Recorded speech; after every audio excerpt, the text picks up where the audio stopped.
رحم الله من قرأ الفاتحة.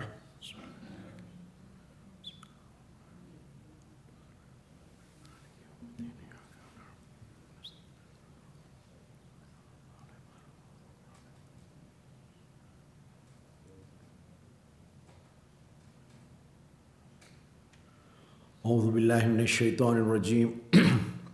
بسم الله الرحمن الرحيم. الحمد لله الذي لا يبلغ مدحته القائلون ولا يحصي نعماه العادون ولا يؤدي حقه المجتهدون الذي لا يدركه بعد الحمم ولا يناله غوص الفتن الذي ليس لصفته حد محدود ولا نعت موجود ولا وقت معدود ولا أجل ممدود.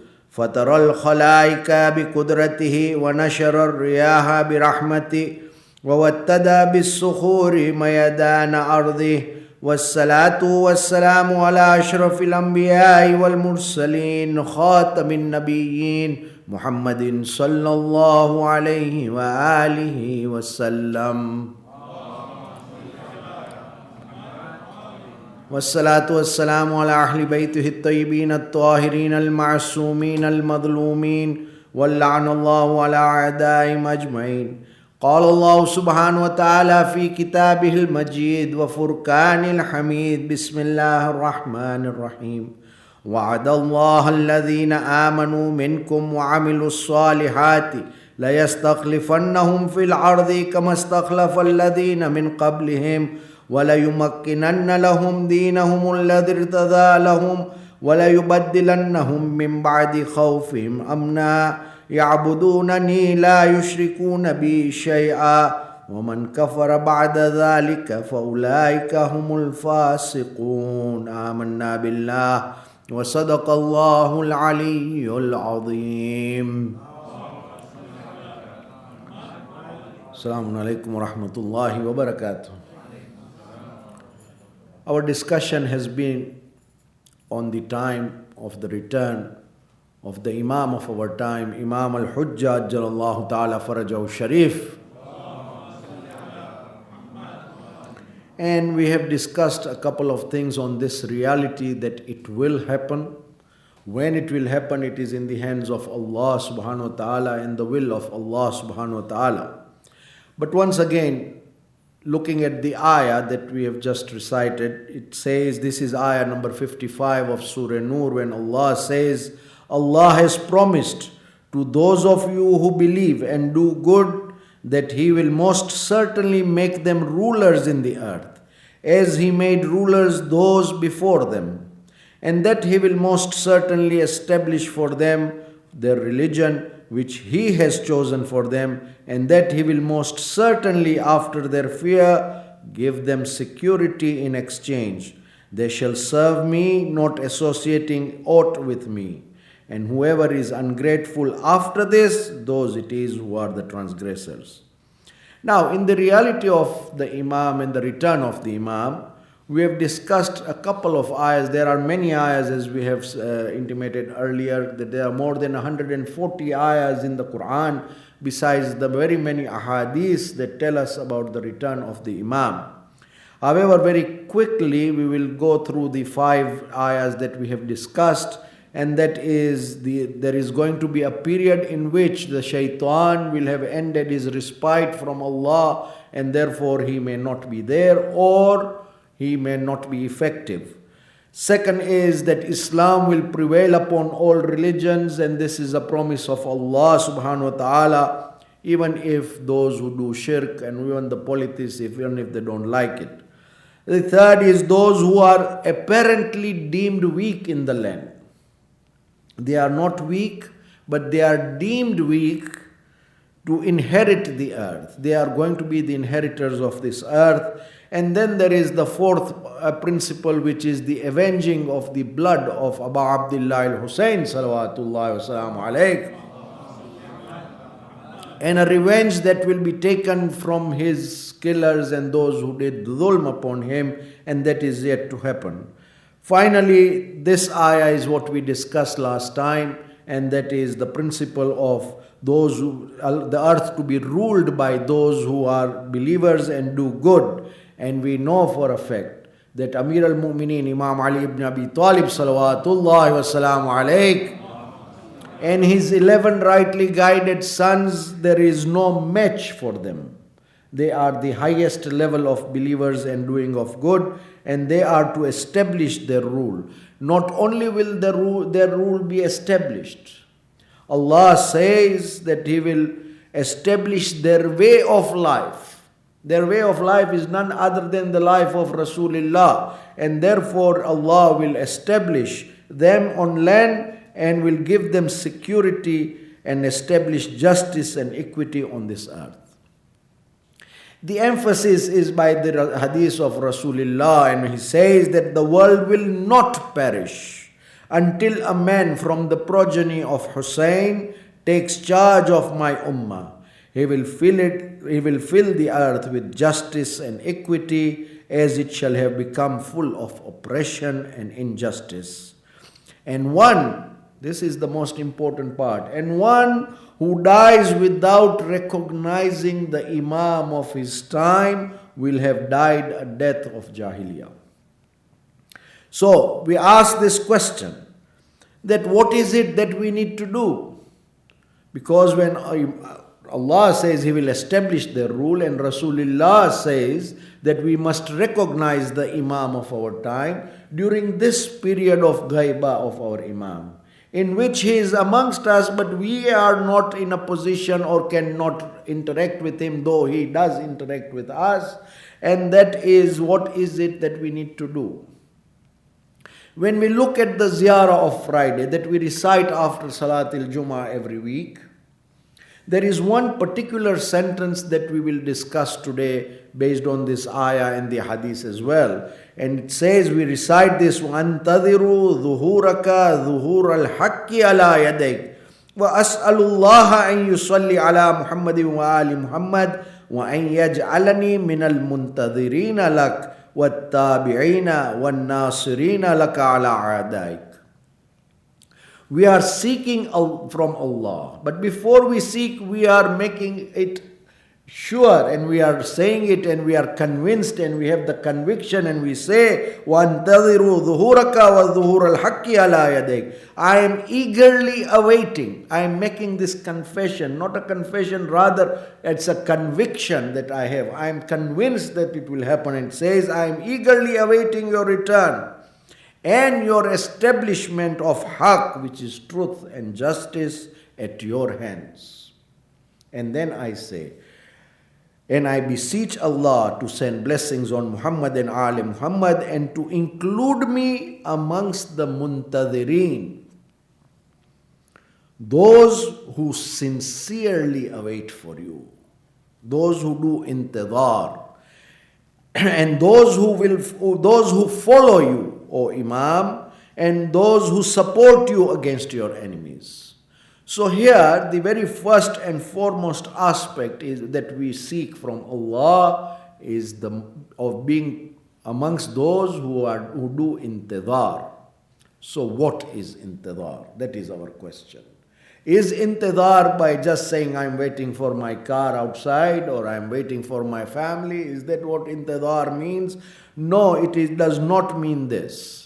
It also does not mean that we keep this reality of seeking to be amongst the muntadhirin to our du'as only or ziyarat only. We have to work towards it. How do we work towards it? Is first by recognizing what we need to do and what are our responsibilities. Rather, we would say what is our relationship with the Imam is what we need to evaluate. So there are 5 things that are quoted by the ulama that tell us these are the logical aspects of the concept of intidhar, waiting. First and foremost, when I am waiting for something, it means the current situation that I am in, I am not satisfied with. So let us ask this question. And we will go into a couple of details in a moment. But before that, let us ask this. If I am having a nice life, I have nothing to lose, I get all what I want and I get whatever I need to do, what am I dissatisfied with?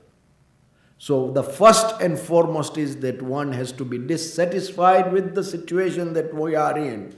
And second is, when he is dissatisfied with the situation, he has that slightest idea of what he is looking forward for his satisfaction. Obviously, when I am in this world, I am looking for Jannah, for example. Though I do not know much about Jannah, though I cannot comprehend much and the details of Jannah, but I have that slight tasawwur which I have in my mind of what Jannah will be, the way Allah has described Jannah, the way Ahadith have described Jannah. The third is having real belief that this will happen. It is not something of utopia that I am looking forward to because people say it, because my grandmother told me, because the Mimbar speaks about it all the time. It is not that. I have to have real belief that a situation will come where the entire thing will be reversed from injustice and tyranny to justice and equity and truth on this earth. The fourth is yearning to see it happen. That I am looking forward, I am striving, I am really crying for that situation to come. Like an orphan child who is told that your father is going to be coming, he is eagerly and yearningly waiting for his father to come. The fifth is, what do I do to make it happen? Is there anything that I can do to make sure it happens and that the situation changes for the better? Inshallah, we will look at some of the details here with the salawat, inshallah.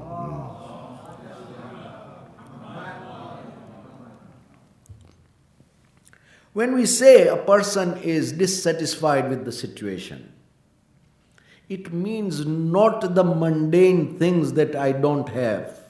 It does not mean that I am not satisfied with my house, or I am not satisfied with my wife or my husband. I am not satisfied with the business that I have and I want more. It is not that. This dissatisfaction is the general situation of injustice and untruthfulness, deception that is around me, that I am fearing to even obey Allah sometimes. Of course, there is the strength and the driving force of my nafs-e ammara, which takes me away from obedience of Allah. It is also the whispering of shaitan, but shaitan does not make me do it. We must understand this reality very clearly, that shaitan only whispers. I, myself, is the one responsible for that action of the sin, because it is me who is performing it. Shaitan does not hold my hand and make me do it. Shaitan only whispers. That is waswasa that he gives us. Now, if, again we said, as we would say, if I am happy with whatever is going on around me, I have a good business, I have a good job, I have a good income, I have nothing to worry, nothing to fear, I go for ziyarat every year, and there is nothing that I am losing at this moment in time that is satisfactory, then there is nothing to wait for. And that is the logical side of it. I'm not saying that is the right, correct way of it. The logical side is, if I have everything, then there is no dissatisfaction. So what is that dissatisfaction that I need? Is the environment, that the entire world should have this. It is not a socialist policy, my friends. It is something that is equity, not equality. So we must understand this also. And therefore there is that dissatisfaction which is called i'tiraz, that I am not satisfied with the way the world is working, the way things are happening around the world. I am not satisfied with that and I need something better. So what do I need? That's the very next question. What is it that I am expecting to get my satisfaction? And that is what? Is it the way the Arab Spring happened, that we removed certain leaders from position and put the leaders who came and did more bloodshed? Where did the Arab Spring go? So many countries across the Middle East and North Africa got their revolutions, or rather their uprisings. I would not put it as a revolution, because a revolution is a change of mind, is a change of the entire aspect of how we view things. So it is very important we understand that what is it that I am looking for. And we are though we have very vague idea of what the time of Imam would be, but yet we have that idea like Jannah, that when the Imam will be here, there will be perfect justice and equity. The father will not be able to oppress the son, and the wife will not be able to oppress the husband. They will not do it, because that is going to come a time when Imam will spread justice and truth, and this will happen. And that is what I am looking for. Not just revolting against or uprising against the current leaders so that I may get the better of what others are getting. Many a times these uprisings are because there is a group of elite who is corrupt and is getting all the cream of the country. So now we want the others to come and take over. It does not solve the problem. It does not give a solution. The solution is not by changing leaders. The solution is by changing the entire concept of governance. So that is the slightest idea I have. So I will ask myself, if I do intidar, what is my tasawwur of satisfaction? What will satisfy me? Will it satisfy me that my next door neighbor is not hungry when he sleeps? Will it satisfy me that there is no poverty in the world? Will it satisfy me that there is no slaughter across the world, which we see and hear every day in the news? If it is not there, then what is my tasawwur? What is it that I am looking forward to? And then the question is, many times we ask this to ourselves, all these things that the member tells us and the ulama explain to us, is it really going to happen? Is it really going to overturn these systems that are going on, that have encroached and been engraved in the systems of human life all across the board? Will this really overturn? Will this really happen? If I do not have that conviction that yes, it will happen, then I have not done enough intidar, or I have not worked towards myself in becoming a muntadir, one who is waiting for the Imam to come. Yes, such a situation will and can happen and will happen, insha'Allah. Very soon we ask Allah for the hastening of the reappearance of the Imam so that the situation will change. But do I have that conviction? Not only should I have that conviction, I am looking forward to a society which is full of peace and love, justice and equity, free from ignorance. Many a times we are fighting out of ignorance. We argue. Many a times we want to just simply be in opposition because we love to oppose whatever happens. So will that happen? No, it is not that. What I need is what I'm looking for that will satisfy, that everyone is satisfied. That is my goal, and that is my tasawwur, and that is what will happen, insha'Allah. As a Shia, I may not be saying it loud, but I am convinced totally within myself, in my heart, that such a reality will come about. Then when I am dissatisfied, and I have tasawwur, or we say, I have that faint idea, however vague, of what will satisfy me, and that I am waiting and I have firm belief and faith in that perfect and ideal society to live in. The next thing is that I am yearning for it. because I love it. I am yearning for it. I am crying for it. I am seeking from Allah with the most sincere of my du'as, Ya Imam Al-Ajal. It is not only a ritual. When I am asking my Imam to come fast and hasten his reappearance, I am asking Allah, if the Imam was to walk in from this door today, am I ready for it? This is a question each individual must ask.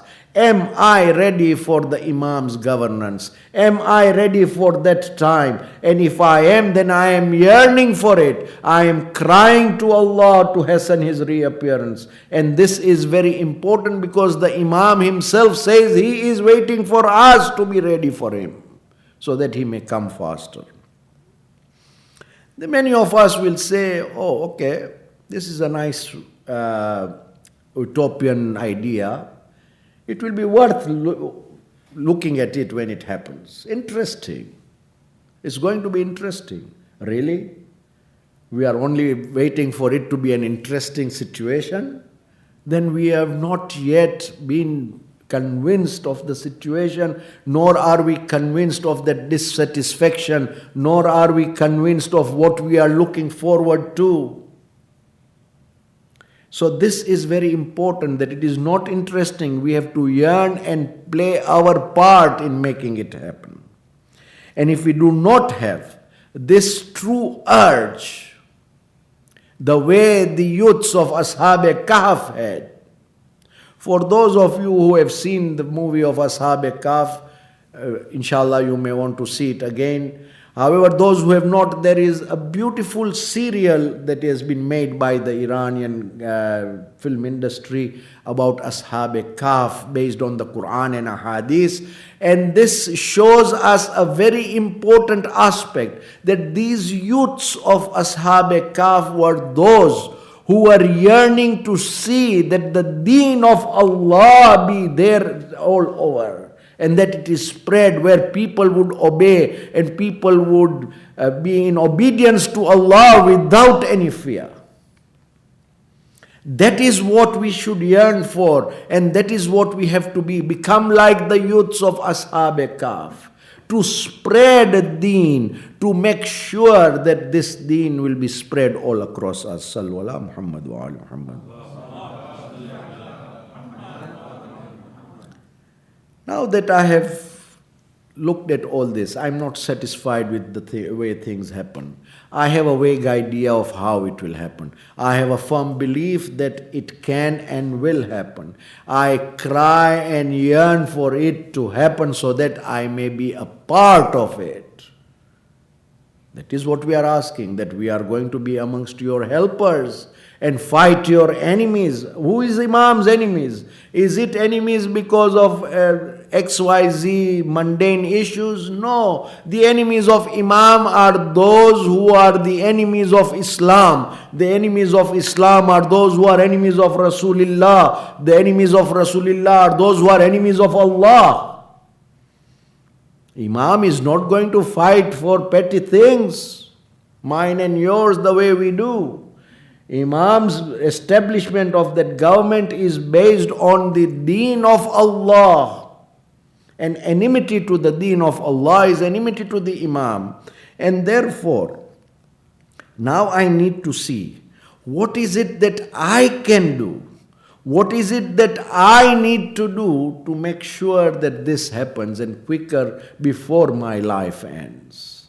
What is my contribution as an individual, as a family, as a community, as a country, as part of the world? What is it that I need to do to make sure that Imam's path is cleared for him to come? This is very important. And this is the reality that we need to work towards. So first and foremost, I need to comprehend, because we have ahadith that tell us that Imam's time there will be no ignorance, for example. As an example, there will be no ignorance. People will be knowledgeable about what? About deen, about the realities of life. So much so that when the Imam will put his hand on our head, ignorance will exit from us. And it is a time when people will live in harmony. None will oppress the other. So, the question is, what is this ideal society? Sallu ala Muhammad wa ali Muhammad.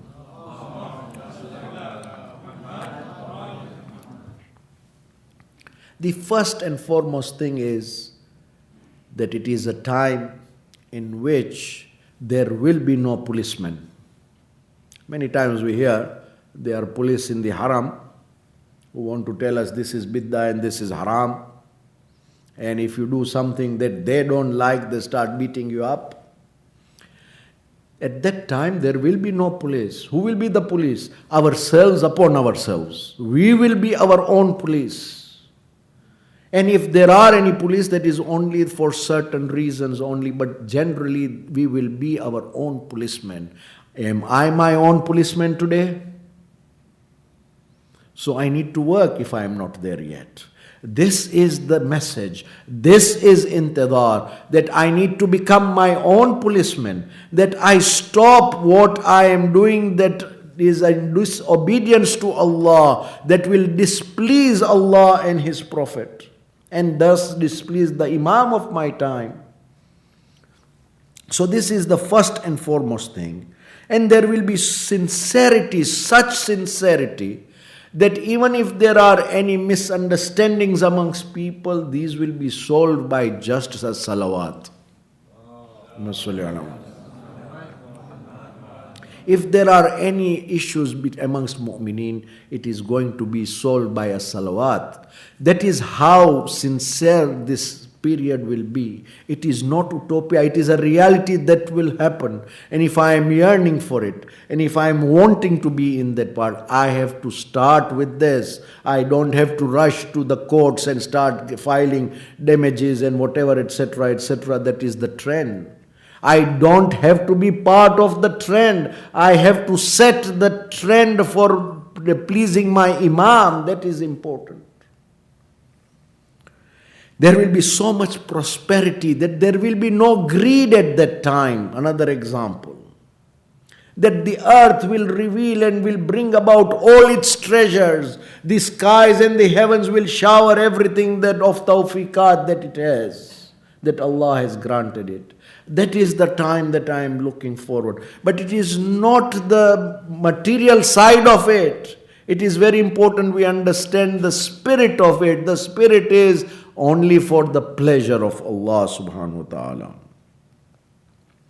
It is not only protesting.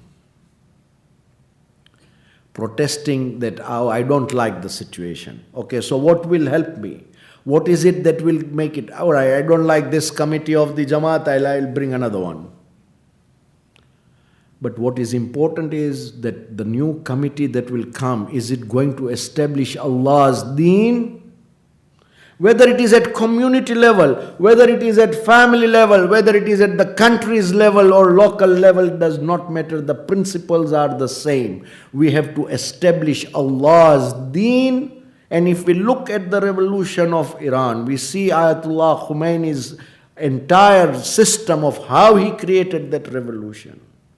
Because he put in the people's minds that every individual matters. Every individual matters. Because what is a community? It is made up of individuals. If I can change, I will change my family. And when my family changes, my neighborhood changes. When my neighborhood changes, my community changes. And when my community changes, my city changes. And that goes on. We have to start at grassroots level. If each one of us is going to change for the better in establishing the deen of Allah, the principles that Allah has laid out and sent through Rasulullah Muhammad Mustafa sallallahu alayhi wa sallam, then things will change. And when we change for the better, the Imam will come. So what am I looking forward to in Ziyarat-e-Waritha that we recite every Thursday, and we will recite it tonight also in a few moments? we say, وَفُزْتُمْ فَوْضًا عَظِيمًا فَيَا لَيْتَنِي كُنْتُ مَعَكُمْ فَأَفُوضَ مَعَكُمْ. In Dua Iftitah that we recited the whole of in the month of Mahi Ramadan, we say, what are we missing? We say, Allahumma inna nashku ilayka faqda nabiyina salawatuka alayhi wa ali wa ghaibata waliyina. What are we asking for? Ya Allah, our complaint to you is that the departure of our Prophet from this earth. That is our complaint. And the blessings be upon him and his family, and the absence of your wali also from amongst us during this period of ghaibah. We are not with him. So our need and our desire is to be with the Imam of our time, who is going to establish the deen the way Rasulullah brought. And that is what we say to Imam Hussein, that you were that you attained your end and won the great fortune. How I wish I were with you. فَيَا لَيْتَنِي كُنْتُ مَعَكُمْ. How I wish I would have been amongst with you.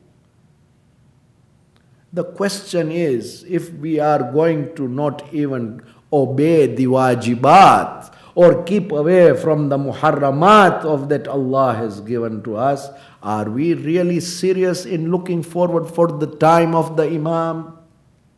That is a question we ask. And when we talk of Abu Abdullah, we remember Karbala. We remember the day of Ashura, when after all the companions and the friends of Abu Abdullah had gone and attained martyrdom, Abu Abdullah comes and gives out the call of Hal min Nasirin Yansurna, Hal min Mughithin Yughithuna, and he takes Aliun al-Asghar, and after the shahadat of Aliun al-Asghar, he comes to bid farewell to the family. He comes to Janab Zainab and says, oh Zainab, take me to now Zainul Abidin. He goes to Imam Zainul Abidin and says, oh my son, now you are going to have your jihad, and your jihad is going to be a tough one. You have to take care of the women folk of Fatimatu Zahra. You will be paraded from city to city and village to village. You will be taken into the palaces of the Zalim. Oh my son Zainul Abidin, now is the time of farewell. And Imam says, Aina Aliun al-Akbar, where is my brother Aliun al-Akbar? Imam says, Kad Kutil. He says, Aina Abul Fadl al-Abbas. And Imam says, Kad Kutil. When he goes on asking about each one, a couple of times when Imam says, oh my son, there is none in the men except you and me, and I am now bidding you farewell, and I am going to give you the imamah, that after me you will be the imam, and you have to perform this great jihad after this episode of Karbala. ألا لعنة الله على القوم الظالمين وسيعلم الذين ظلموا أي منقلب ينقلبون إنا لله وإنا إليه راجعون. رحم الله من قرأ الفاتحة.